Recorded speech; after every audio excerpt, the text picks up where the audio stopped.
back, everybody, to Too Sweet to Delete at the Wilbur Club. Yeah. And we're here to bring you a very special old school style review of 2018's Extreme Rules in Pittsburgh. Yes, rumored to be, scuttlebutt out there is that this could be the last Extreme Rules pay-per-view ever, as it's going to go future co-brand super pay-per-view, if you will. And that's why we're here, to give you probably the last Extreme Rules review. And, well... rumors are rumors, but it's still worth checking out. Yeah. Let's go. All right, pre-show action. Congratulations to San Almas in his win over Sin Cara. And big ups to Sanity as they got a tables match victory over the New Day, but just not enough time to cover the pre-show in depth as there was 10 matches on the main card. Let's get to it. Extreme Rules. Computer, delete background. That's right, the Raw Tag Team Championship match to open things up at Extreme Rules as the leaders of Worlds, Matt Hardy, the Woken One, with Bray Wyatt, taking on the B Team, Bo Dallas and Curtis Axel. These guys, big ups to them that they're even in the title picture here, as they were always palling around with somebody. They were sidekicks, they were jobbers, if you will. But here they are, competing for gold. Cool match. I'm just really happy how this got put together. I really was. Yeah. The promos with the B Team being the leaders of the world was hysterical. It really was.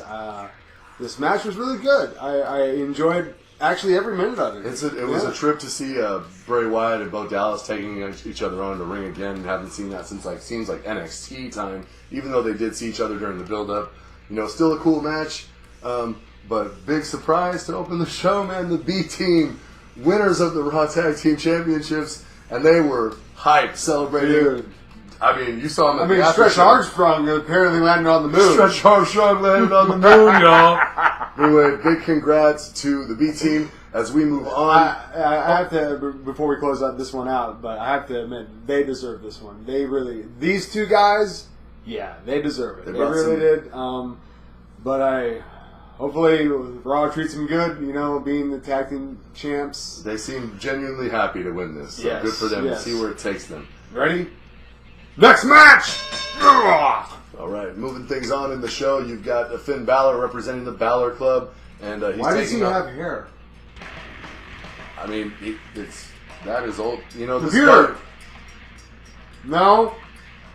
Well, he's nonetheless taking on the Raw Constable, Baron Corbin, in a match that seemed kind of classic, big guy versus small guy. Cool match, but really not understanding where the story is supposed to go or where that leads to anything. Good match nonetheless. My favorite spot was the super extended, the super extended deep six. It was nice. Yeah, Finn Balor's not a huge dude. Baron Corbin is a huge dude, and that move had so much more impact. So that was a cool spot. And who knows storyline where this goes from here. But Finn Balor was able to win via pinfall with a nice roll up. Didn't make anybody look weak. So there's probably more to come with this. Computer! The hits keep on coming. We've got the second title match and only the third match of the evening. We've got Carmella, the SmackDown Women's Champion, taking on Asuka with James Ellsworth suspended above the ring in a shark cage. How exciting is this, M1? Women's Revolution, Women's Evolution, all the stuff's going on. It seems like the main story is, how's Ellsworth going to affect this match instead of focus on what's actually going on. The wrestling from Asuka was very good. Yeah, I mean, the wrestling is always good from both sides lately. You can expect that as, there's, a lot of good stuff happening in that area, and there's a lot of talent, but at the title picture, seemed more like a comedy thing to be, Cruz Ellsworth being silly, and he's in a cage, he's afraid of heights, he's hanging off the thing. Anyway, Extreme stuff. Carmella was able to win, retain the title in a dirty way again. Obviously, there's more to come. Maybe Asuka has to step to the side now because she's lost 3 times according to Carmella's, twice according to Carmella's count. But, where to go from here except for to the next match! All right, this one was really, back-to-back title defenses here going on as Shinsuke Nakamura taking on Jeff Hardy. And, dude, how cool is Hardy looking like Sting? So, I love the eyes and everything. The paint's really cool. Everyone's getting into it. And honestly, the only way to really describe how this match was Low blow. Ding, ding, ding. Kinshasa. Shinsuke's the new champ. M1, where'd you go? You missed it all. You probably didn't. Delayed reaction. Randy Orton out of nowhere. Next match! This was probably the most highest anticipated for the Extreme Rules. You know, in a cage, you've got Braun Strowman finally going to give the hands to Kevin Owens. And it was great. We were all really excited for it. I was very excited for this match. Because it was extreme. It was very extreme. You got the handcuffs, you got the cage stuff, you got the strength of Braun Strowman, and the athleticism as they went all the way to the top of the cage, perched up on the side there, and a massive, crazy, insane chokeslam onto a table way down low. Looked like there were probably tiny ants down there. I can't believe the I have to say, that was the private spot of the night. That definitely stole the show as far as the extreme stuff. And you know what, Kevin Owens, what a crazy guy. Braun Strowman, what a freakish athlete, showcasing all the things. My favorite thing when he taunted him in the beginning, you know, when he's like, "Fight me!" He's like horror movie scary. This guy's like just a real life walking ogre. He's the monster in the bank. The monster in the bank. And we all know where this is going to lead. Hopefully some gold gets around Braun Strowman's waist. You know, who better to deserve it than this guy that's kind of been the focal point of most of the storylines lately. Most well-groomed guy on Raw right now. I think we would all have to agree on that. And everyone seems to really enjoy him, even though he's kind of a throwback to the old school giant dude. But it's entertaining. I love it. He's got a lot of charisma. There's nothing you can do wrong on him right now. You can dress him up as an elf like they did on Christmas, and it still works. Next match. We go with more tag team action as it's the tag team match. Oh, the little bitch! Anyway, this is the SmackDown titles on the line here as the Bludgeon Brothers are taking on the Team Hell No, you know, reunited recently. A nice feel-good story, but the Bludgeon Brothers have been able to kind of be in their head, and they attacked them earlier in the show to weaken both competitors. So it actually looked like Daniel Bryan was actually going to be in there in a handicap situation the entire time. He held his own, as you expect from Daniel Bryan, but those two, the Bludgeon Brothers, too big and actually really athletic too for their size. You know, they have that team chemistry that just goes miles and miles. So absolutely. I mean, and then, you know, Kane comes out with the boot, and I couldn't help but think that if that was a message, like him as the mayor, like, pay your parking tickets, I'm gonna boot your car. That's right. Mayor Glenn Jacobs, proud of his performance. He definitely came out there and tried to help Daniel Bryan to the best of his ability, but the big demon was only on one leg, and ultimately the Bludgeon Brothers were able to retain. Who knows? This could be probably the end of Team Hell No, it looks like, because as we said before, short run either way. It was a good run, short run. Everybody was happy with it, but probably time to move on and do mayor things. The world of politics. Next match! Right, we talked about highly anticipated. We talked about exciting. This probably was neither one in a lot of people's opinions. Roman Reigns taking on Bobby Lashley. I'm gonna have to do this alone. Go ahead. You know what? It was actually a lot. Camera's on you. Thank you. It was, for once, it was actually a lot more exciting than a lot of people anticipated. Some decent chemistry between two big guys. Bobby Lashley's really strong, really powerful, and it seems like everyone was really excited when he came back after WrestleMania, and this was like a huge return. But they haven't done anything with him yet. So, you know, he has this match with Roman, and hey, surprise, surprise, it looks like they're going to give somebody else a shot near the top. Roman Reigns loses clean in the middle of the ring. 1, 2, 3 to his own move, the spear. So, I mean, we can move on to the next match if you would like to come back. Oh, you're done. Union break. That was it. That was it.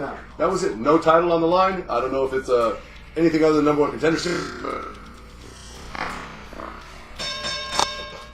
Extreme! All right, folks. Co-main event of the evening here, title-wise, as you have Alexa Bliss with her Raw Women's Championship taking on Nia Jax, the irresistible force, the immovable object, however you would like to describe her. She's both. A lot of momentum. Ronda Rousey, on her still serving a 30-day suspension, was able to buy a ticket and sit in the front row. So she was ringside for this match, and it looked like she had a lot of support for Nia Jax, actually. Yeah, so Natalya was ringside with Nia Jax. Mickie James comes out with Alexa Bliss, and things are on from the start. As you know, the power of Nia Jax is going to be the main difference. This is a very cool showcase match. The way the weapons got introduced with Mickie James just tossing weapons to Alexa every minute, and then when things started to get dirty, Ronda Rousey, perfect timing by WWE's cameras. It's funny how that happened. She said, "That's it." She decides to jump in. She throws Mickie James all over the place. Mickie James goes through a trash can inside the ring on this crazy judo suplex. Really cool stuff from Ronda Rousey, but she gets taken out, and Alexa is able to play the numbers game and win. Thoughts on this, though? Good writing. Extreme writing. Extreme writing. Extreme writing.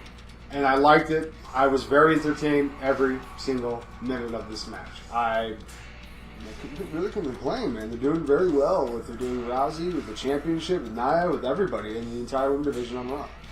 And it's showcasing them very well. Surprising to see someone like Rousey go in there, execute her own moves and do her force, but then get taken out and be out and not able to save or keep it fair. It was really cool to see that the heels in this case were able to just outsmart the happy baby faces, and that's kind of a good thing to see because that's an old school move that belongs in wrestling still.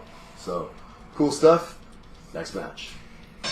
This is for what we consider the main title in WWE, the WWE Heavyweight Championship, held by AJ Styles taking on Rusev on Rusev Day.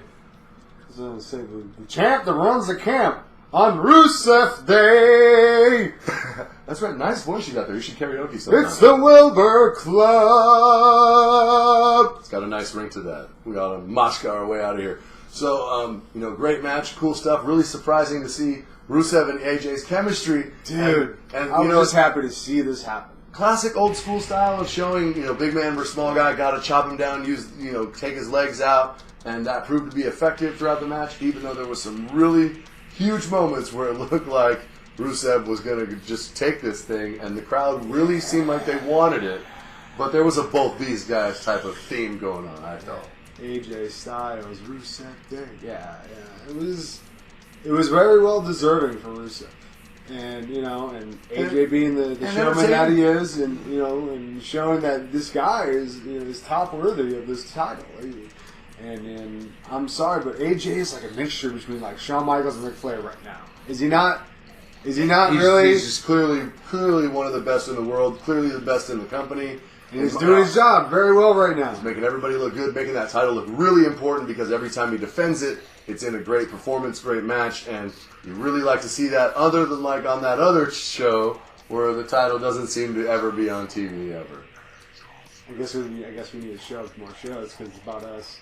That's what we hear. I don't know. Next match! All right, and folks, what a cool way to end Extreme Rules. We've got Iron Man action for the Intercontinental title, the beautiful, prestigious title that means something again because what action we had here with Dolph Ziggler and Seth Rollins in an Iron Man match. I thought we missed it on the pre-show or something. Yeah, there was a moment where we said, this is going to end the show? What? And then no, it's the IC title. Is it? Oh, okay. Okay. And I see you, WWE. I see what you're doing. All right. They're clawing their way back into M1's tiny, tiny heart. And, this was actually a very cool Iron Man match. I can't recall the last time you saw this many pinfalls. And not only that, but the way it was done with Drew McIntyre on the outside, the numbers game definitely proved to be something else. Reminded me of, remember that one? Rollins was up 2-0 at one point. Yeah, I'm sorry. Remember, I think it happened on Superstars, with Shawn Michaels and Diesel and Bret Hart, or even Shawn Michaels and Triple H. I feel like that's what we're going for. Yeah, man, and I'm two loving dudes with it. attitudes. I'm loving it. I'm loving the whole chemistry between all three of these guys. It definitely worked, and as far as the match went, really exciting to see Seth Rollins jump out early, 2-0, and then Drew McIntyre forces his disqualification. Dolph goes down 3-0, but you saw the plan was amazing by Drew McIntyre as he beat down Seth Rollins, and that gave 3 free pinfalls to Dolph Ziggler in the end, so tied up, and it just was back and forth, what an Iron Man match should be, and in the end, it still came down to the very last second.